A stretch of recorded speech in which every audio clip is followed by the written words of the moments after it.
Hey everyone, it's Terry Vanover. Welcome, welcome. It's our Ask a Divorce Strategist Anything Wednesday live. We go live every Wednesday and I answer your questions. We're in the new format, so I'm getting adjusted to it. So thanks for your patience today. This is the time when you can post some questions and I'm going to be answering any questions that you have about divorce. I have been working with clients for years on how to navigate divorce more successfully, saving time, money, and heartache through it, but even more importantly, learning how to heal from a toxic marriage, from a horrible divorce. So that's what I do, and here I am. And I also have been through a horrible divorce. I went through 2.5 years of unsuccessful litigation, two failed mediations. I lost everything during that time period, my mother, my health. I was hit by a van at the time. My home. I made, pretty dumb decisions. It's really the only way to put it, really. I didn't know what my options were. I didn't know that there were resources out there for people like me. I lost my home. I became homeless. I became broke, damaged my credit.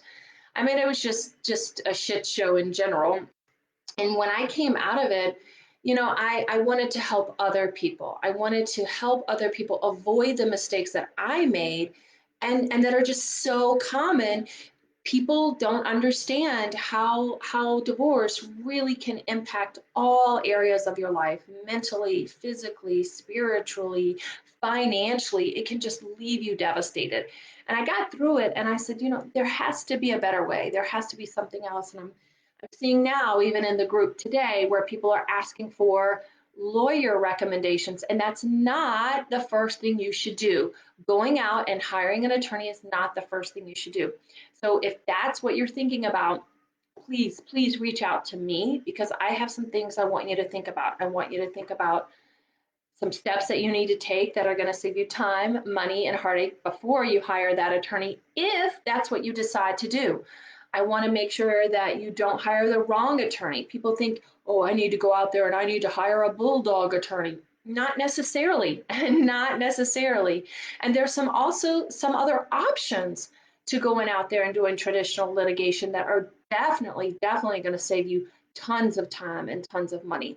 So if you're in the process where you are contemplating getting a divorce, I would love to talk to you before you do that so that you don't end up making the mistakes that people make like I did, where you hire the wrong attorney, you don't know how to work with that attorney effectively, you don't think about other alternatives to working with a traditional litigated divorce and whatnot. So that would be one thing today I want you to think about. So let's talk about some other things. So someone had asked me in the group about parental alienation. Now, it's interesting. There's been some research on this recently, and it's interesting. With parental alienation, this is a really difficult topic for many reasons. So, Alan, thanks for posing this question. I think this affects men in particular for some reason. Women, although this is shifting actually, but women in particular have been the ones that have been predominantly the alienators in the past. I think this is shifting actually. But when it comes to parental alienation, what can you do? Well, if you are in contact with your children, one of the things that I always tell my clients and the advice that I give, one of the most important things that you can do with children in general, okay, but particularly children who have difficult exes who are have narcissistic tendencies or addictions or high conflict exes, right? One of the most important things you can do as a parent, right, even in a healthy situation with healthy children, is to validate their feelings. Now, why is this particularly important if your children are being alienated or, you know, used against you in a way. Well, there's a reason why I would advise you to strongly validate their feelings, ask a lot of questions, because the other parent probably is doing a lot of, you don't really feel that way. It is always invalidating their feelings, invalidating how they feel, what they do, controlling them. So it's really important that you, as the healthy parent, model for them, oh, you're feeling that way. What makes you feel that way? Or, it's okay to feel that way, even if it's not a way that you're comfortable with. It's like, oh, you're angry with me today. What's going on? And talk them through that. Rather than, because the other parent does a lot of dismissing their feelings, invalidating their feelings, and constantly manipulating them. It's important that they, in your presence, they don't feel manipulated. So that's one of the things you can do. Again, this is just a healthy thing that we should be doing with our children in general, but in particular where you have a high conflict ex. You probably noticed, if you have an ex-spouse or an ex-wife that is constantly telling your child, you don't feel that way, that's not true, don't do that, da da da, right? That control and manipulation. And it's really important that still having healthy boundaries, still having, healthy discipline, all those things that a good parent needs to have, but validating their feelings. Oh, you're feeling scared today, you're feeling angry today. That must be really frustrating to not feel heard. You're not feeling heard. All those things where you're validating their feelings. And I also, Alan, I sent you a resource. It was a psychologist and the National Parental Alienation Society. So I hope you got that resource today. I sent that to you. Okay. So someone else asked me, why didn't I write names down today? I don't know what happened. I'm like, whew, we're in the middle of remote learning. So I'm like juggling a lot of things going on right now. So um, welcome to 2020. So someone had asked, a difficult divorce, have left them broke, not getting the visitation that they want. So one of the things that you can do is to document, document, document. You can always go back to court and amend um, the original document that you got. So you had said that your salary has gone down since COVID. So if you can prove that there's been a significant change in your salary, you can always go back and amend the court. And again, I would be trying to get that um, more visitation, more visitation. It's these things, it's not permanent. You can always go and amend these things, or go through mediation if your ex-wife is open to it, and see if, look, I want another night a week. I want, blah, blah, blah. Like, if you want more time, try to negotiate for that time. And then you want to be documenting that as well. So someone had asked about retirement, and you didn't put her on your beneficiary. So I have a lot of questions before I can answer that question. I have a lot of questions for you, because there's a lot of factors involved. Retirement, for the most part, is fairly cut and dry, but you can always negotiate everything. I think people forget that in divorce. It's always better for you as a couple to make these decisions yourself and try to negotiate it yourself if you can. So I have a lot of questions in terms of your retirement. You did not put her on the beneficiary during the time of your marriage. Is she, is your spouse um, able to get that? Yes, yes. Legally, she would, be a party to that.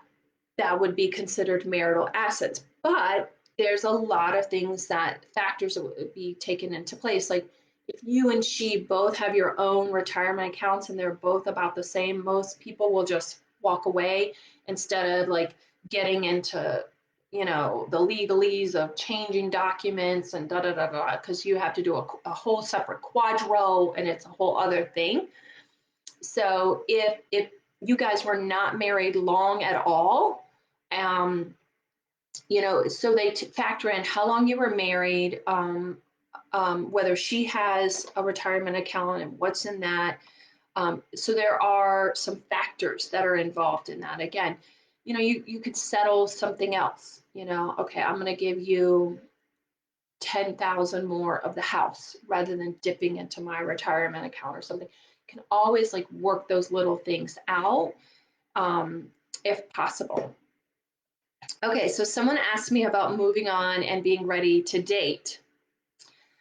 This is such a great question. I feel that men in particular move on too quickly, and I know I'm generalizing, but I think it's the other way for the women. I think women hold on too long, and they don't date quickly enough. I think they're too mistrusting. They're too um, difficult when it comes to getting back into the dating scene. They're too slow, and then men I think are too fast. Again, these are generalizations. It's not about everybody, and it does depend on the person. So before you get back into dating, you need to be the healthiest version of yourself.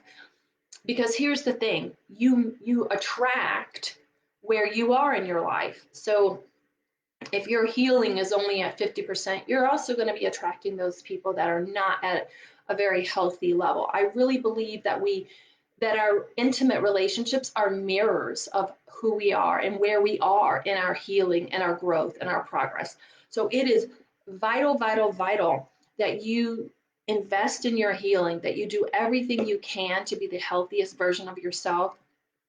I was talking to one of my clients this morning, and boy, he has made such amazing like growth. It's like amazing. And there was a time like not too long ago where he's in a really dark place, and at that time he was reaching out into the dating pool, and it was one of those things, well, yeah, are you ready, or is this a distraction because you're lonely and you need validation from someone else? Because I think that's what the majority of people do in the dating world.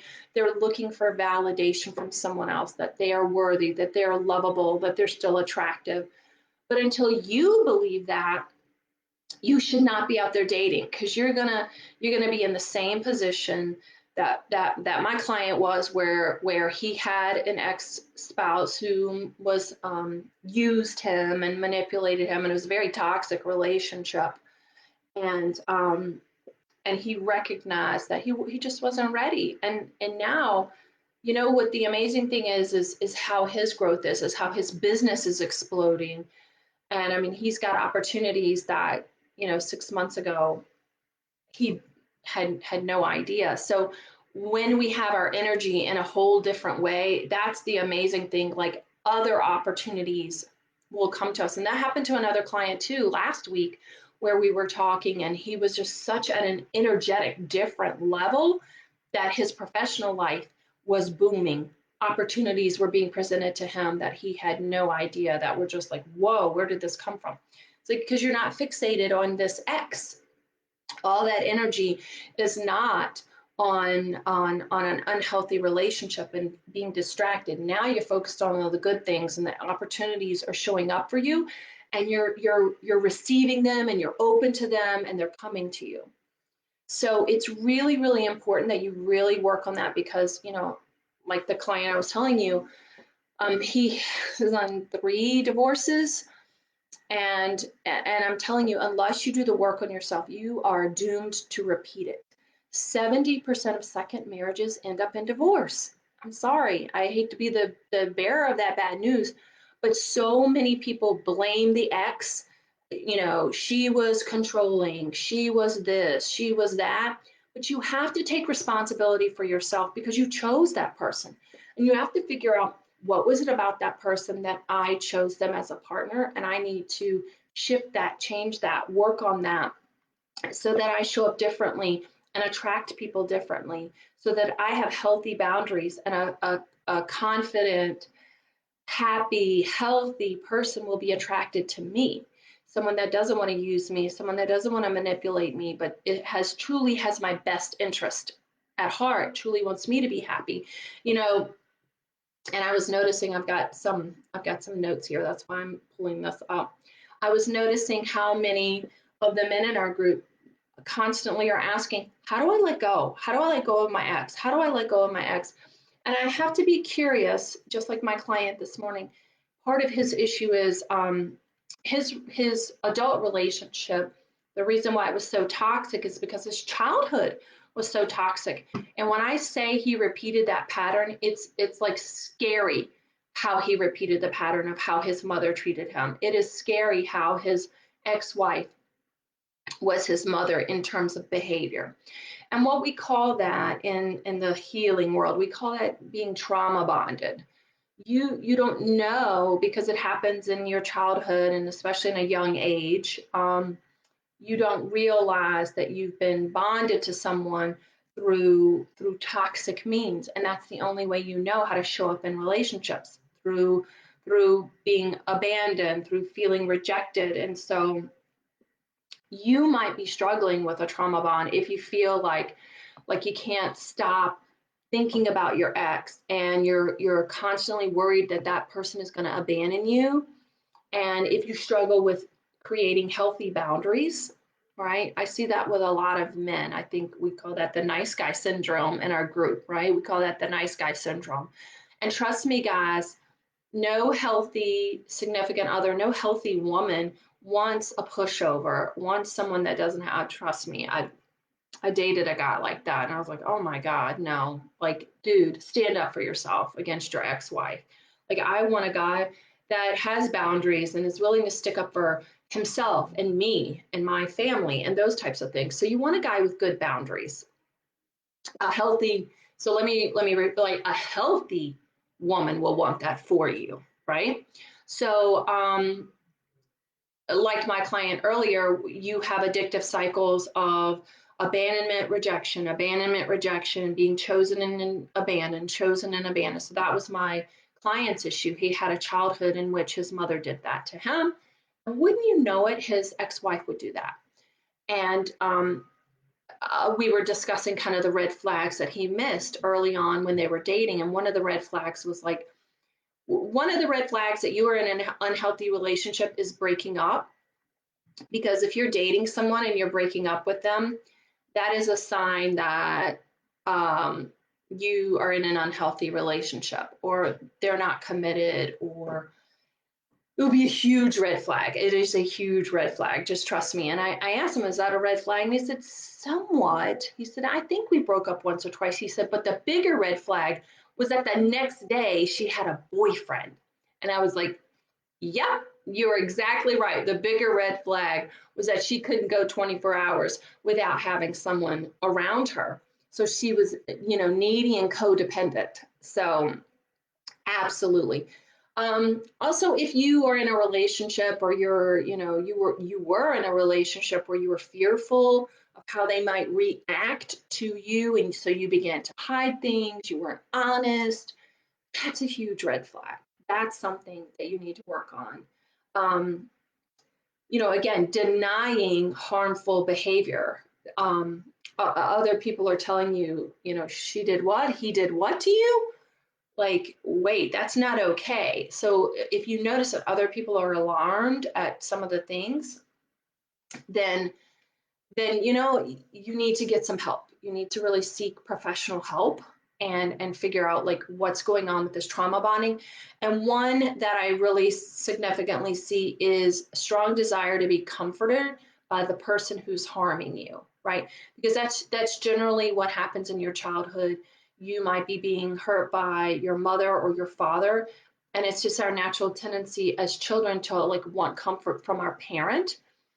So unconsciously, you bring that into your intimate relationship. So that if you find that this person is harming you and you can't turn away from them, and yet hey, if only they would just come to me, I'd take them back in a heartbeat. I see that a lot, and that is a huge red flag.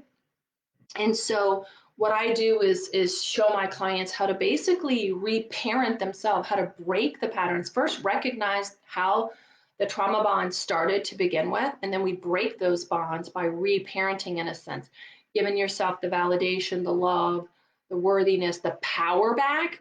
In one instance, one of my clients and I, we worked on him learning how to get his own power and not needing validation and power from others. And so by doing that, now he's moved on and he can have healthy relationships now. But it's so unconscious and so deeply seated, we don't even see it. And so many people, they don't get the help until it's too late. And that's what I see so many people. It like takes them having 2 and 3 failed marriages before they're coming to me. And I was like, wow, if only I could have talked to you early on in the marriage, which would have been really great. And I do talk with a lot of people who are struggling in their marriages, and we're breaking those toxic patterns between them, those expectations, right? Healing themselves instead of expecting someone else to heal them. So, that would be ideal, but get the help now before you jump out into the dating world and you're causing yourself more damage, because here's what people also don't understand. You are causing yourself damage every time you're in a toxic relationship, an emotionally toxic relationship. You're causing yourself more and more and more damage. You're starting to second guess yourself. You're starting to lose confidence. You're not worthy. Your boundaries get more and more, loose, and you don't want that, right? A healthy person wants strong, strict boundaries. So that is all I have for today. Listen, I have time next week. I'm actually doing 2 healing from divorce complimentary sessions. I put 2 sessions in my calendar for next week, even with remote learning. So if you want like some specific strategies, some specific advice on your specific area of like your divorce or your healing, reach out to me on Facebook, and I'd love to set some time up with you, and we'll make that happen. All right. All right, guys, have a great week. I look forward to your questions this week. I look forward to seeing you in the group. Thanks again for being an amazing, encouraging, supportive group. I love coming to this group. I love how you guys have each other's back, and you have my back, and we have each other's back, right? We're all there to encourage and inspire and help us through this dark time. And that's what we're here for. All right. I look forward to seeing you next week. All right. Take care.